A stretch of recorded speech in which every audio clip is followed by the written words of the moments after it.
Dua orang. Nah saya nggak hafal nama 10 orang pemimpin tersebut. Ngapain juga dihafalin. Tapi saya hafal 2 nama orang pemimpin yang bilang, we can do it. Kita bisa masuk kembali. Ini jadi milik kita. Siapa nama mereka? Yosua dan Caleb. Mereka adalah pemimpin yang bilang, we can do this. Kita bisa masuk ke sana. Kita bisa kalahkan orang-orang ini. Tanah itu bisa jadi milik kita. Banyak di antara kita nggak bisa level up bukan karena Tuhan nggak mau kasih sama kita. Tapi masalahnya kita nggak percaya diri.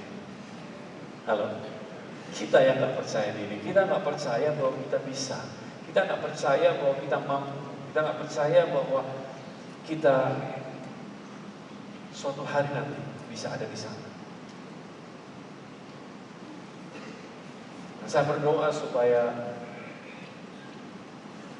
setelah selesai ini, saudara mampu untuk melihat diri saudara sendiri naik dan tidak turun. Orang-orang yang seperti ini biasanya kemudian pakai victim mentality, memposisikan diri mereka sebagai korban. Mereka bilang, ya memang dari dulu saya memang selalu salah, dari dulu memang saya selalu gagal, memang Tuhan mungkin gak cinta sama saya, mungkin Tuhan cinta sama orang lain, Tuhan mungkin urapi orang lain tapi gak urapi saya dan lain sebagainya. Mereka kemudian pakai victim mentality, mereka gak sadar bahwa Tuhan sebetulnya sudah sediakan buat mereka. Cuma masalahnya bukan di Tuhan, masalahnya ada dalam diri mereka sendiri. Yang kedua, saya bicara soal malas. Malas, orang yang malas gak bisa naik ke posisi yang lebih tinggi karena malas. Bisa jadi mereka sadar, bisa jadi mereka juga gak sadar bahwa different level requires different approach. Halo? Kalau saudara naik ke posisi yang lebih tinggi, apapun itu, mungkin job saudara dinaikkan posisinya ke lebih tinggi, otomatis tanggung jawab saudara berbeda. Betul? Kalau bisnis saudara kemudian berkembang, otomatis akan membuat saudara harus approach secara berbeda. Kalau pelayanan saudara berkembang, otomatis saudara harus menyesuaikan diri dengan pelayanan yang berkembang tersebut. Karena different level requires, memerlukan different approach yang berbeda. Tapi kalau kita malas, kita nggak bisa ada di posisi yang kita mau. Perhatikan, orang malas bukanlah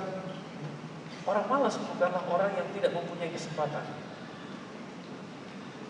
Orang malas adalah orang yang punya kesempatan, tetapi dia menyia-nyiakan kesempatan itu. Orang malas bukan orang yang tidak pernah berhadapan dengan kesempatan. Tapi orang malas tidak menggunakan kesempatan yang dia punya, membiarkan kesempatan tersebut lewat di depan dia, karena dia tidak mau untuk menjemput kesempatan tersebut. Coba, apa alasan kita malas? Malas belajar, bukan berarti dia nggak punya kesempatan belajar, dia punya kesempatan belajar, cuman dia tidak mau menggunakan kesempatan tersebut. Malas olahraga umpamanya, bukan berarti dia nggak punya kesempatan olahraga, dia punya kesempatan untuk berolahraga, cuma dia tidak mau menggunakan kesempatan tersebut.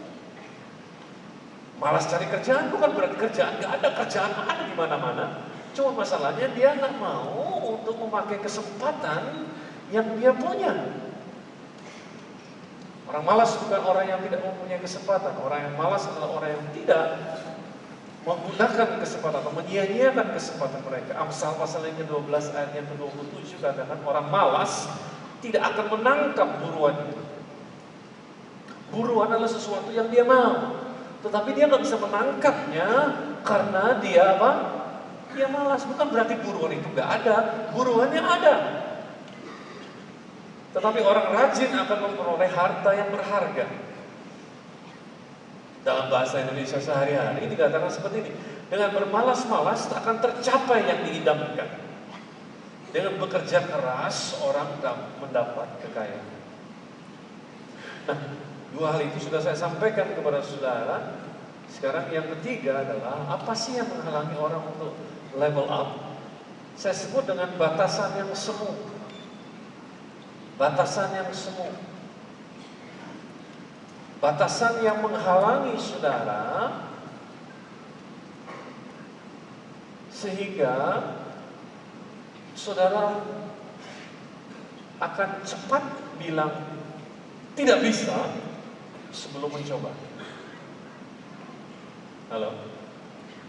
Ini adalah saya bicara soal batasan-batasan yang sebetulnya mudah untuk didobrak, yang mudah untuk dilewati, tetapi di mata saudara batasan ini begitu tebal, begitu kuat, sehingga saudara belum mencoba, udah bilang gak bisa lebih dulu. Saya teringat akan cerita tentang gajah sirkus yang cuman diikat di rantai di salah satu kakinya dengan rantai yang kecil, dan rantai tersebut gak panjang. Kemudian di ujung rantai tersebut ada besi yang ditanamkan di tanah, dipaku di tanah, dan gajah tersebut tidak setiap kali dia jalan dan begitu dia mau melewati panjangnya rantai tersebut dan ada sedikit sentakan, dia akan berhenti dan kembali lagi. Orang semua yang melihat berpikir, kok bisa gajah segede itu dan sekuat itu? Dirantai cuma sama tali yang sangat kecil, sama rantai yang sangat kecil, kok bisa? Padahal sebetulnya rantai itu sangat mudah untuk dia putus. Apa yang terjadi? Karena waktu dia masih kecil, dia dirantai dengan rantai yang sama. Halo?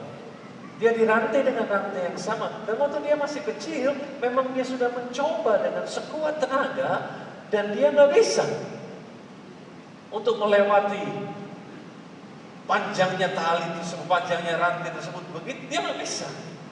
Sampai suatu saat dia tidak mencoba lagi. Tetapi yang terjadi adalah gajah tersebut tambah lama tambah besar. Tetapi dia nggak pernah mencoba lagi. Dan di mata dia sedang diikat batasan yang mengikat dia adalah batasan yang semu. Batasan yang mengikat dia adalah batasan yang semu, yang cuma kuat di kepala dia. Halo? Yang cuma kuat di kepala dia. Apa yang terjadi? Suatu kali ada kebakaran di sirkus tersebut dan semua orang melarikan diri, semua binatang juga melarikan diri, dan si gajah melihat api ingin menyelamatkan diri, dan karena lihat api dia kemudian lari tanpa dia sadar. Rantainya ke bawah-bawah sama dia. Sampai suatu kali dia lari ke tempat yang sudah aman dan dia baru sadar, loh, kan gua tadi dirantai. Kok bisa?